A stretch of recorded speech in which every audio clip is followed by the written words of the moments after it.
أعوذ بالله من الشيطان الرجيم. بسم الله الرحمن الرحيم. الحمد لله والصلاة والسلام على رسول الله. أما بعد، اليوم نحكي لكم نبذة تاريخية أو لمحة تاريخية عن الهكسوس ونشأتهم.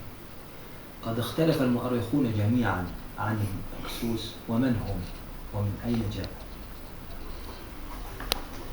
الهكسوس في حقيقة الأمر قال بعض المؤرخون مثل هيرودوت أنهم قوم جاءوا من ناحية الشرق من أواسط آسيا، وقال بعضهم أنهم من جنس الآري، وقال بعضهم أنهم من فلسطين وبلاد الشام. والقرآن الكريم أيضا ذكر على ذلك.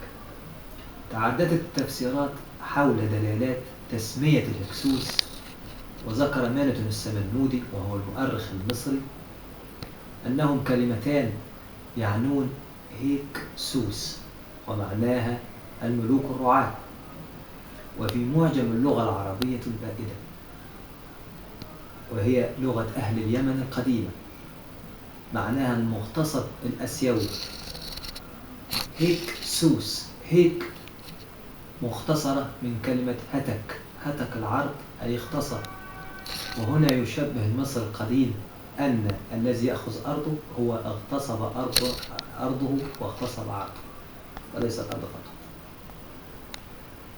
أسماء الهكسوس: الآسو أو الشاسو أو العامو أو العماليق أو العموليق أو العماليق.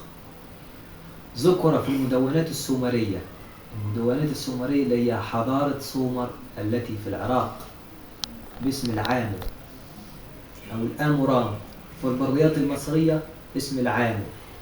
وفي التوراة في سفر الخروج لبني إسرائيل أول عدو كان لبني إسرائيل هم العرب العمالقة، فيقول في التوراة باسم الرب أضربك يا عمليق. عمليق هنا ليس الشخص وإنما لفظ جامع على عرب العمالقة. الهكسوس سلالتهم كيف انتشروا؟ سلالة الهكسوس أشهر ملوك كانوا بهم ملوك الأسرة التي حكمت مصر في عهد سيدنا يوسف، وليس أسرة واحدة. جلسوا على عرش مصر أكثر من 150 سنة أو 160 سنة احتلال. سلالاتهم في العراق الأموريين أو العموريين، ومنهم الملك حامورابي سلالته اللي هو الذي أسس المملكة البابلية وأشهر ملوك ذلك الزمن. بعد ذلك المؤرخون العرب مثل المقريزي أن الهكسوس فصيلة قد تبقت من العرب البائدة، والعرب البائدة هي عاد وهي حضارة عاد وثمود الذين هم في الحجر وطاسم وجاسم وعملاق، وعرب العمالقة الذين ركزوا في بلاد الشام خاصة فلسطين. أسباب مجيئهم إلى مصر. قبل أن نقول أسباب مجيء الهكسوس إلى مصر، فنجد في القرآن الكريم وقال الملك ليس بصيغة فرعون كما مثل في عصر سيدنا موسى، لأن الذي كان يحكم مصر في ذلك الزمن الملك الوليد بن الريان، وهو من سلالة الهكسوس لأنهم كانوا عرب العمالقة الذين ركزوا في الشام. والذي يدل أكثر أنهم ليسوا من السلالة المصرية في القرآن الكريم عندما خاطبهم سيدنا يوسف في القرآن الكريم أيضا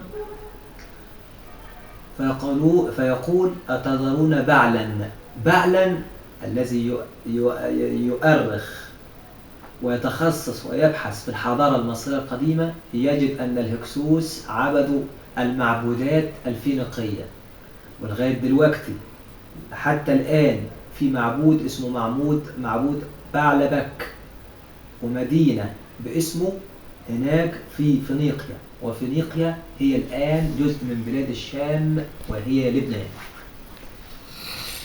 أسباب مجيئهم إلى مصر.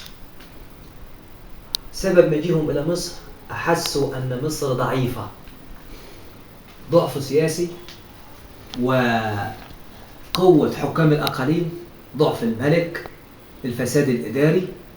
بدأوا يتخذون في مناطقهم الكبرى في شرق الدلتا، وركزوا خاصة في منطقة حت وعرد. حت وعرد اللي هي حاليا على انقضاء قرية تل الضبع، ومنطقة بوباست التي هي الآن قرية تل بسط، مركز الزقازيق، محافظة الشرقية.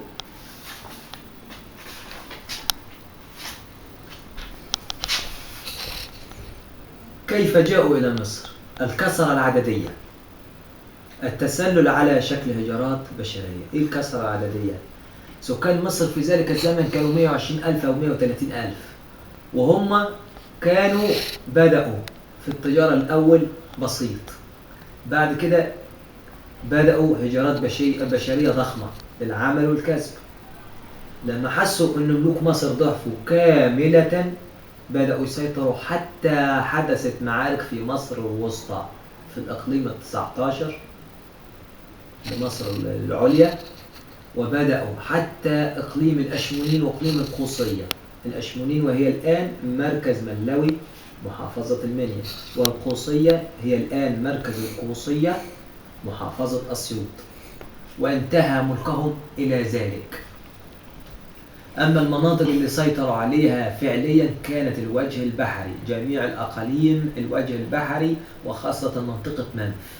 ولكن الإمداد الذي حدث لهم، الإمداد الكبير حدث لهم بالنسبة للوجه البحري، سيطر الوجه البحري، ولكن فعليا الوجه البحري، واسميا كان الوجه القبلي. وبعد ذلك تجهز لهم الملك أحمس وسكن نرع وكاموس اللي هو أخو الملك أحمس، وانتهوا بذلك الزمن. المعبودات اللي كانوا يعبدوها، كانوا يعبدوا المعبودات الفينيقية.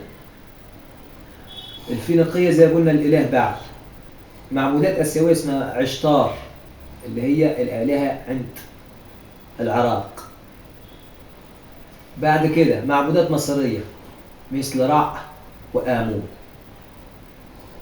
بعد ذلك بدأوا تلك حضارة بدأت كما بدأت سريعا، انتهت على وجه الأرض سريعا.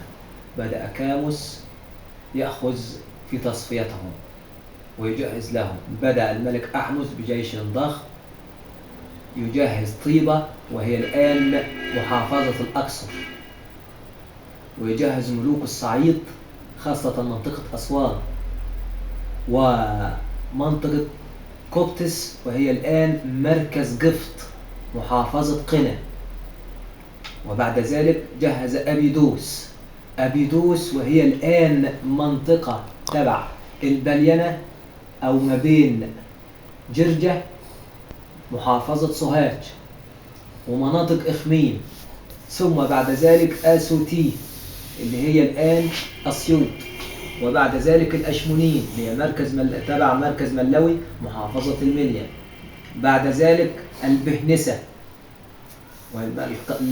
قرية البهنسة وهي الآن تابعة لمركز بنمازار محافظة المنيا. ثم بعد ذلك إلى إهناسيا وهي الآن إهناسيا محافظة بني سويف. ثم إلى منف والتي عاصمته، وكان عندهم الأسلحة في ذلك الزمن كثيرة، ومخازن الأسلحة ومخازن الذهب وكل شيء. وأخذ يذبح كل من يلاقيه. ومنف هي الآن قرية ميتر هنا مركز البدرشين محافظة الجيزة. ثم صار بعد ذلك إلى تل بوبسط اللي هي الآن تل بسطة مركز الزقازيق محافظة الشرقية. ثم بعد ذلك إلى سيناء، ومن سيناء طاردهم إلى فلسطين. وبذلك قد انتهى حكم الهكسوس في مصر نهائيا.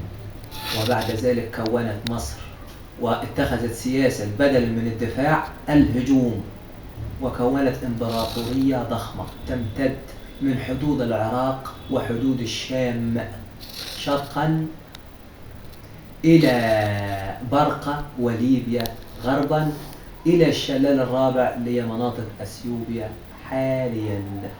كان معكم الفقير إلى الله صلاح هشام عبد المنعم عبد البصير سند، وشهرته صلاح سند، خريج قسم آثار ليسانس آداب جامعة المنيا، وعضو الزمالة الفخرية لأكاديمية كامبريدج لندن إنجلترا، وعضو الجمعية الجغرافية المصرية القاهرة مصر.